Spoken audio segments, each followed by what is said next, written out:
Hi, my name is Aksik, aka Annika. Welcome to my channel.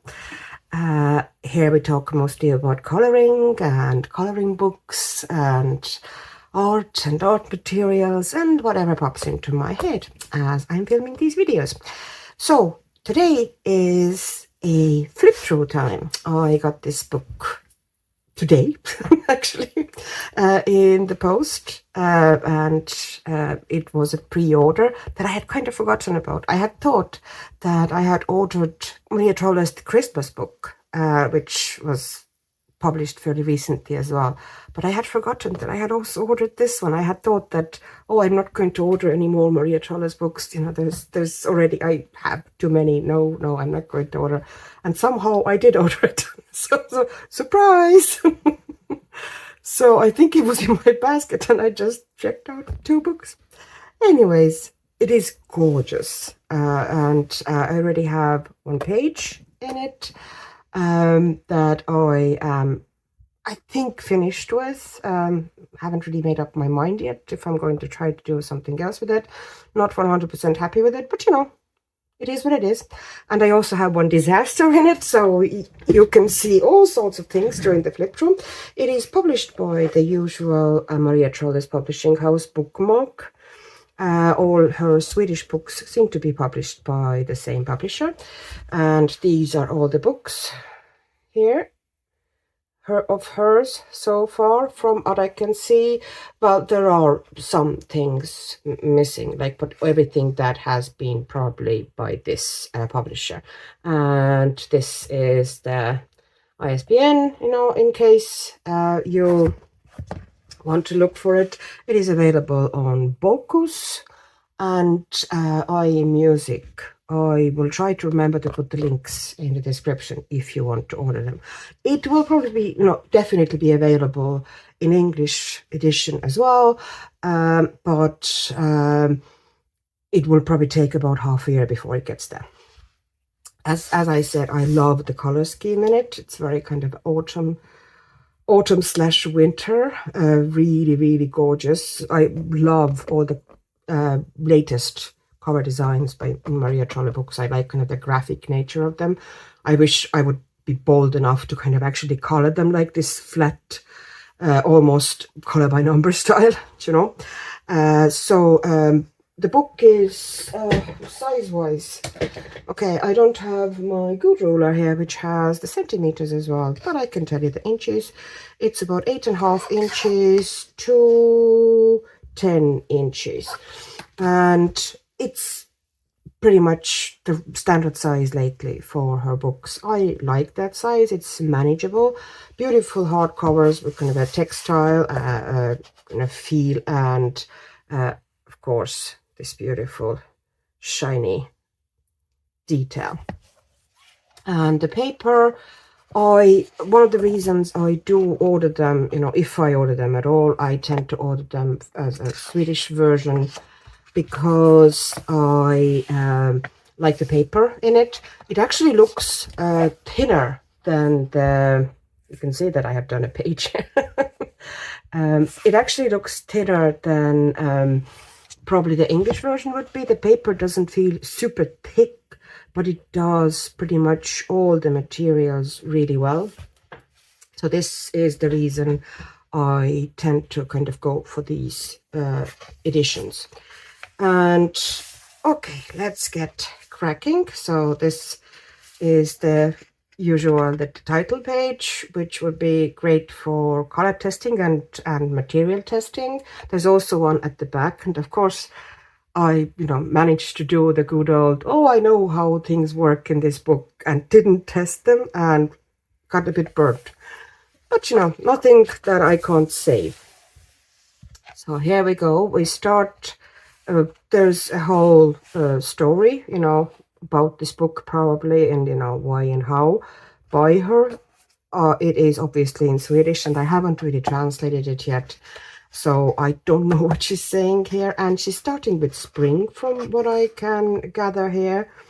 And I like in this book that she's cut back in quite a lot of images, like some of her images in the latest books have become like super tiny and hard to color, and she's kind of probably realized or listened to people saying that, and I think they scaled up things a bit, so there's quite a lot of images that would be fairly easy wins. Like this would be, you know, easy and fun and fast page to color. So would this be. There are more detailed ones as well, but I do like that she's giving, you know, that she's kind of scaled things up, that things aren't as tiny, that you can't really get into them except, you know, if you have, I don't know, pro colors, or I don't know, erogitans.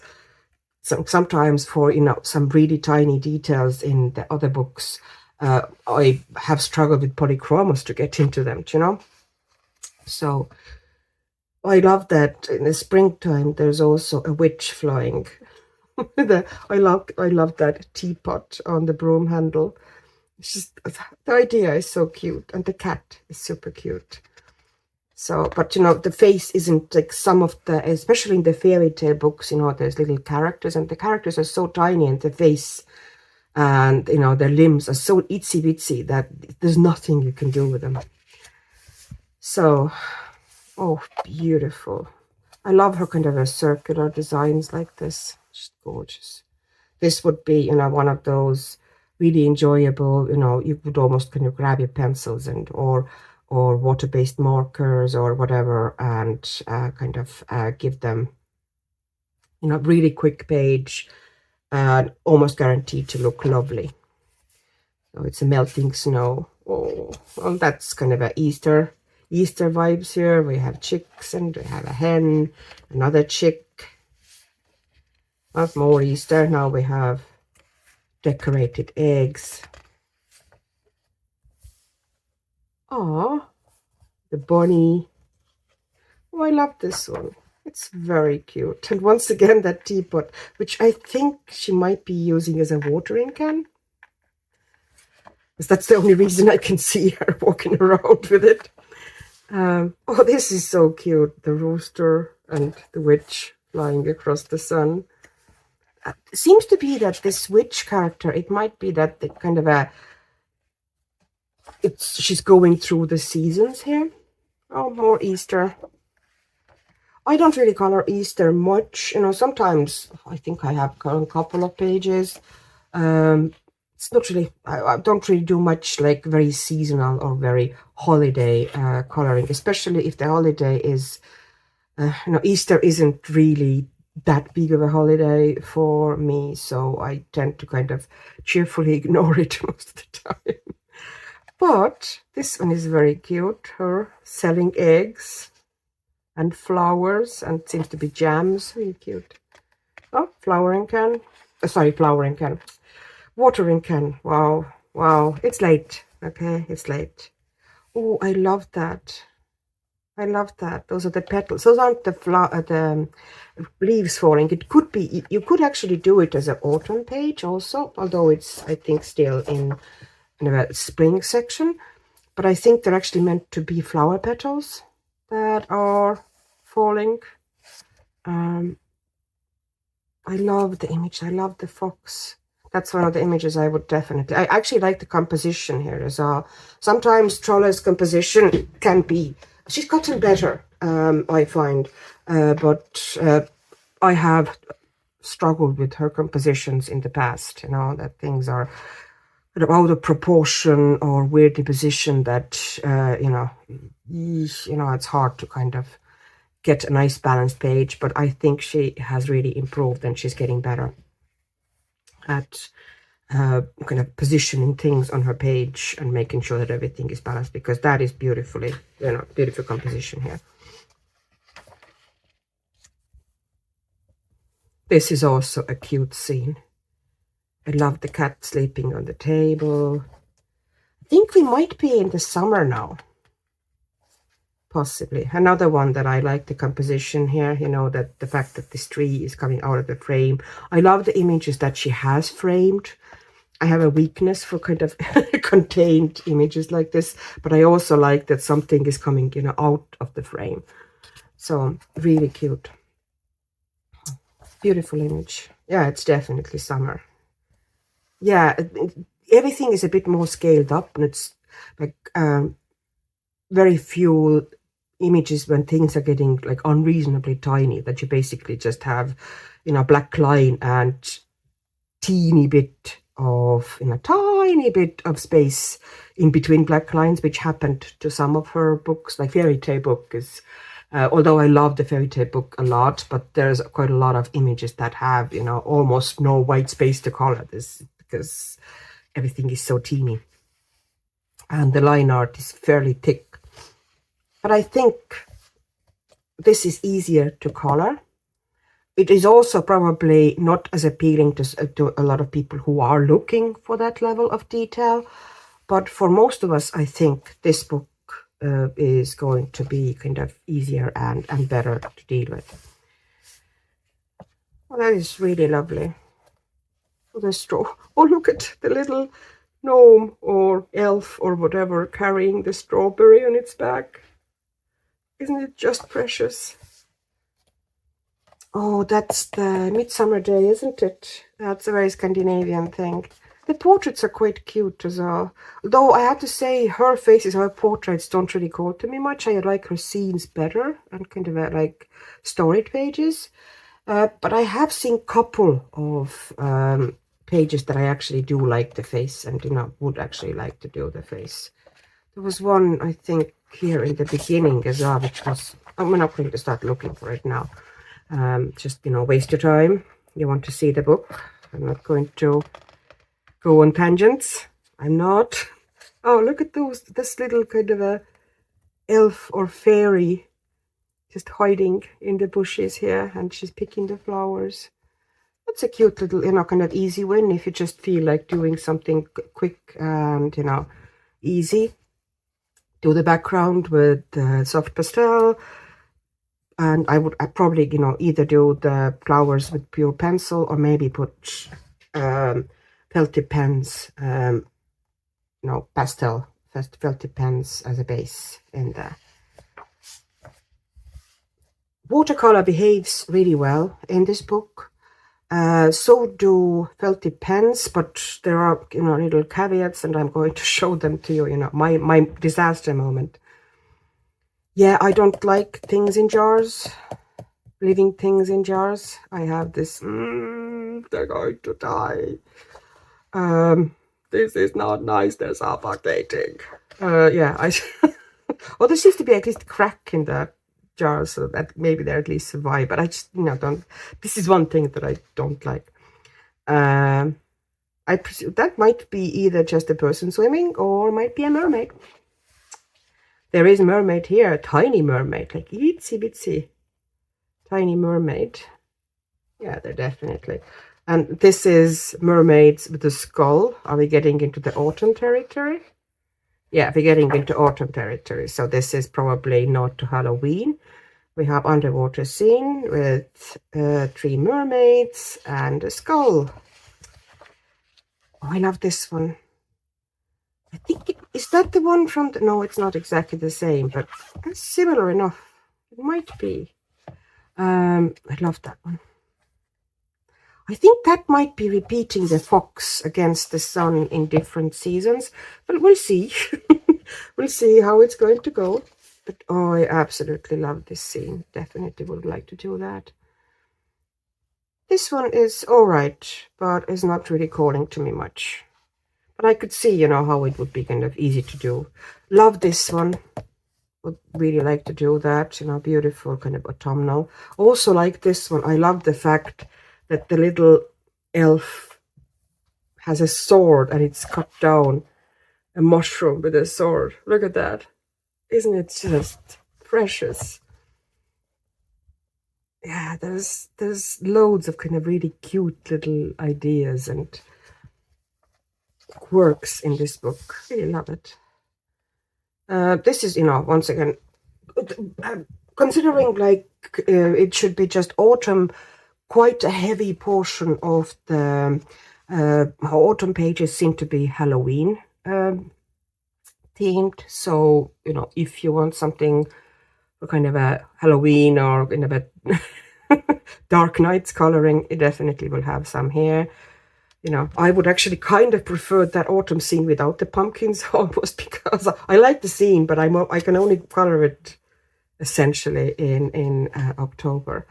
I like that one with little, you know, objects on the shelf, but it's not going to be probably a page I color. I don't really enjoy kind of this sort of a, you know, array of objects coloring. Although I do like the cat. I really like the cat. I might color the cat just for funsies. I will definitely do this one. I like the meat-eating plant and her bringing some sort of a potion to it. And this one is also cute. Kind of a little scene with herbs and kind of a kitchen or pantry with mice. I don't know if I'm going to color it. It depends on the mood. I might open that book, you know, someday and just feel, yes, this is the page I want to do. Okay, here you can see the disaster moment. It's actually a very nice page. Once again, something is in a jar and I'm not for it. Okay, why is the poor monster being tortured? I don't like it. So this is not the page I'm going to color. There's another thing in a jar which I probably won't color in, and which is one of the reasons I'm not particularly bothered that it got ruined. What happened was that previously I have used in her other books, you can put water-based markers down on a page and dissolve them essentially in water and they won't come through. But obviously it only goes for water-based markers that aren't like crazy dark. And what happened here, I can actually find, like I've done it here, you know, this is her fairy tales book, and you know those little bushes here or trees here, I put a scribble of water-based markers down and then put water on top. I don't remember which water-based markers though, but you know, nothing went through here.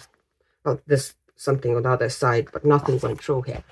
But here I used Stadler, these ones on the other side, the 68s, and they have some, you know, super darks. I used like super dark one, and if you put water on this, the super dark one, this specific color bleeds through. So this is the page I finished, and I was testing things here. There's watercolors, there's granulating watercolors. This is black edition, the Color for Blacks Langlois marker. It's just a frame because I like to have dark background with the frame. I just think it kind of brings it more forward, especially if it's a night scene like this. I have based everything with watercolors, granulating watercolors, mix of White Nights and Holbein. And then I went with various pencils on top. There's Light Fasts, there's Brutfuner Macaroons in these ghosties. There's Colleen pencils here in the clouds. You know, I was just trying out different pencils. These trees on top of the on the water-based marker base that are dissolved, the shading is done with Light Fast because I really loved their greens. And I also did kind of some test shading, you know, some parts of the shading here is done with Castle Arts Harmonious pencils, and I brought some Brutfuner Macaroons here as well to warm one area up a little. I'm going to bring it closer. You can see how I warmed up one area. And the tree trunks are just metallic paint. I have filmed, you know, kind of couple of clips, you know, of, you know, how I'm coloring and, you know, what I'm doing here. Not all of it, but, you know, just bits and pieces. But I will kind of stick them at the end of the video. So this, you know, if you just want to see the flip through, you don't have to deal with that. So this is what I've done so far in this book. Considering I've had this book for less than a day, I think it's a great result. This is very Halloween-y. You literally have little pumpkin monsters and ghosts. Another kind of seems to be also something that tends to repeat through the seasons. The stall, you know, what she's selling. In the autumn, she's selling pumpkins and, I don't know, juice, potions. Not a clue. Yeah, really cute. And this is also very Halloweeny. You have the candle and costumes and kids with their costumes, but for some reason the candles and the pumpkins are humongous. So maybe it's like elf kids. This is a pumpkin with somebody's house or somebody's abode inside it, which is actually a really cute idea. But, you know, once again, you know, it's very much, it doesn't have to be actually Halloween. This one could be anything, you know, it could be, I don't know, Mouse's house. You know, there's no actual character here. It's just the interior of the house. And mushroom houses.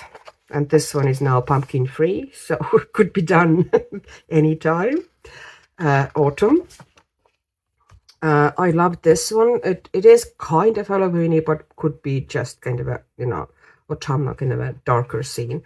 I was thinking about doing that one, but I went for this one instead. I don't even know how I made the choice, because initially I had thought about doing this one, but I really like this one. And I decided that I'm holding back and will, you know, kind of test things out first for myself with the page that I also like, but, you know, not as much as this one. And a heart made from mushrooms. Probably not something I will color. Oh, that's cool. I actually like this face as well. Very cool to color. And I like these moths on the flowers. You know, you can do either contrast, that you make the flowers really bright and the moths kind of muted and, you know, kind of grayed out, or you can go really muted, you know, all out and put some glitter on the moths. Trick-or-treating, which is cute, but, you know, very limited once again to, you know, I think that autumn is very heavily leaning towards Halloween. And although I do like all the Halloween pages, I wish, you know, there was a bit more balanced. It's just kind of autumn scenes without necessarily Halloween. Pile of candy. Oh, look at that. An owl. And I think we have snow. So I think we stepped into winter here. I love winter scenes. I love doing winter scenes. I love coloring snow. So this one is definitely going to be something that I will keep eye on.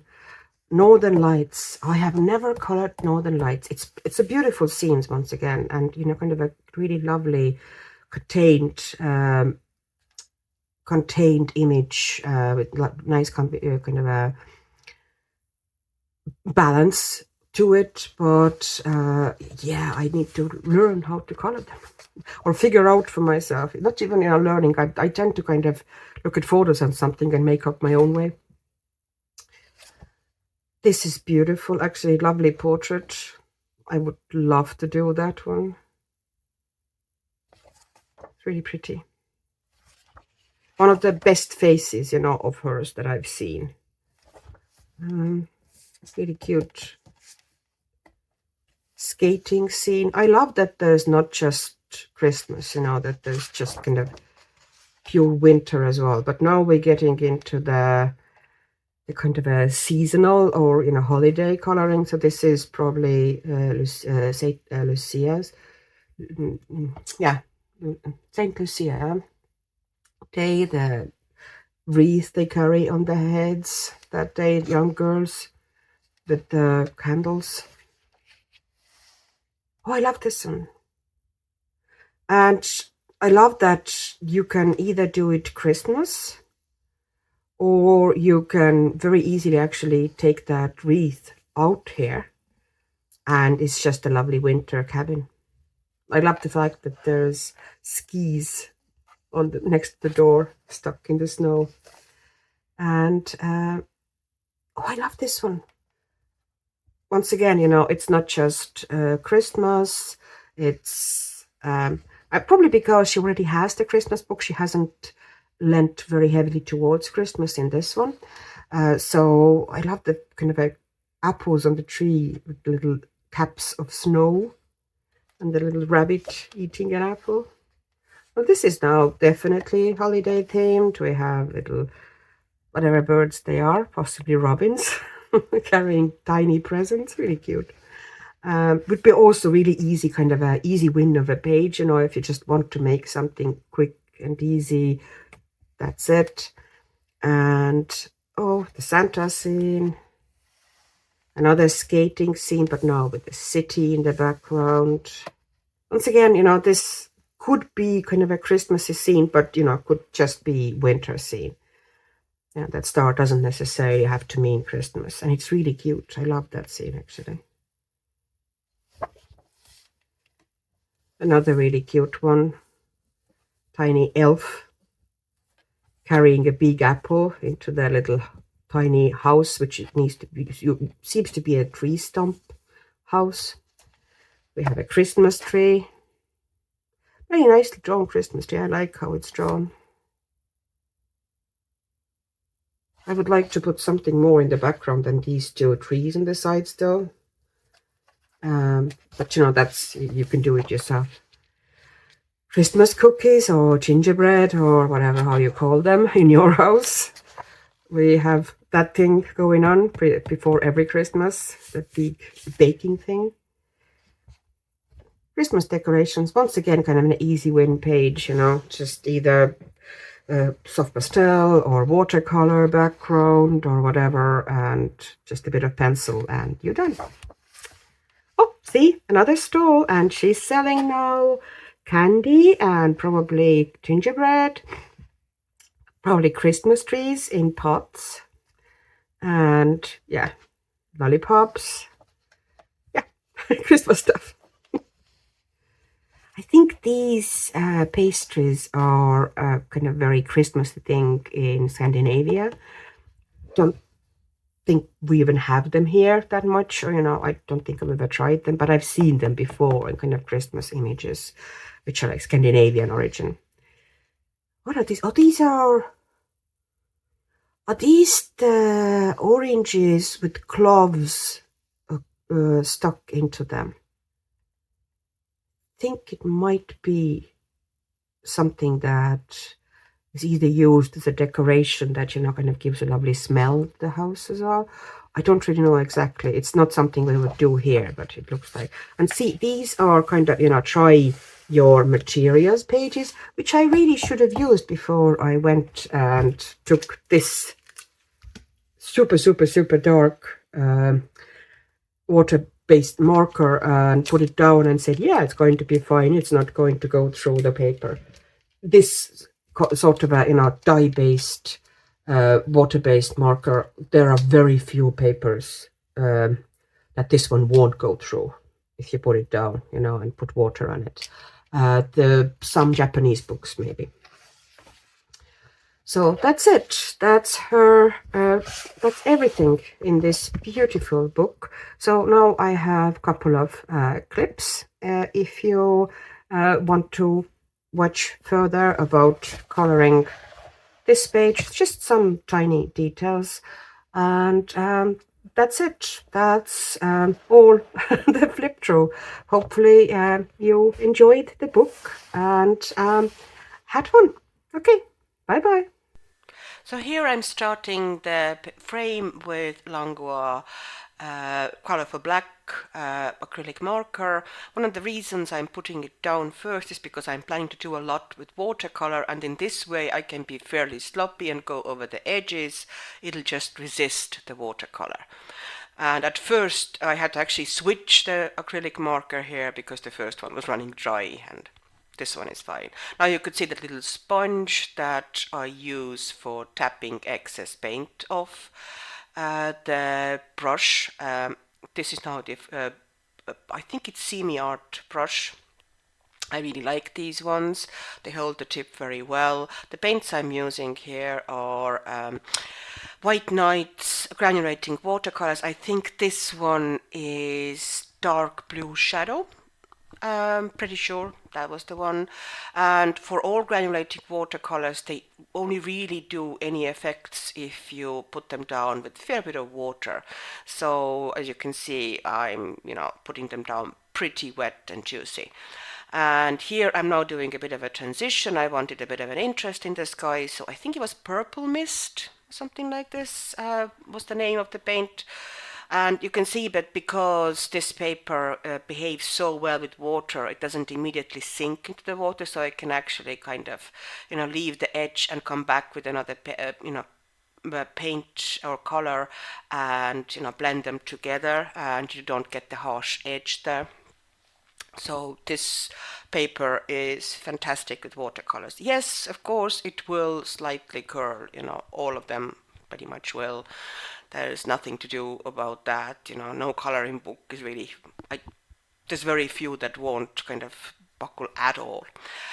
So once again, White Nights watercolor, and I wanted, from the beginning I knew I was going to go with pencils on top, but I wanted kind of mix of yellow and kind of light burgundy-ish tone or pink in the clouds. So I put the base down. Ruby Mist, I think, is the one at the bottom, but I don't remember what the other one was. Something like Ochre Mist or Yellow Mist or something like this. And I also am using there now Holbein watercolors. You can see that little palette I have. It's kind of like sample sizes of all the paints in Holbein range, the granulating range, which I got on AliExpress. And here I'm using metallic watercolor for the tree trunks. I don't even know why I decided to do that, but that's how it goes. I just get something pops into my head and there we go, the tree trunks are going to be metallic. So I'm using, you can see I went with the kind of a darker color on the bottom of the tree trunks to get a bit of a gradient, and then I am putting extra black, just tiny bit of extra kind of a dark paint to the bottoms, and you get this kind of a little bit of a color variation, and you don't need to shade them afterwards. And this is now where the disaster struck eventually. You can see me putting down that really dark water-based marker to kind of create the base for the pencils. I wanted fairly high contrast and dark base because I wanted the trees, kind of a dark and strong in that background.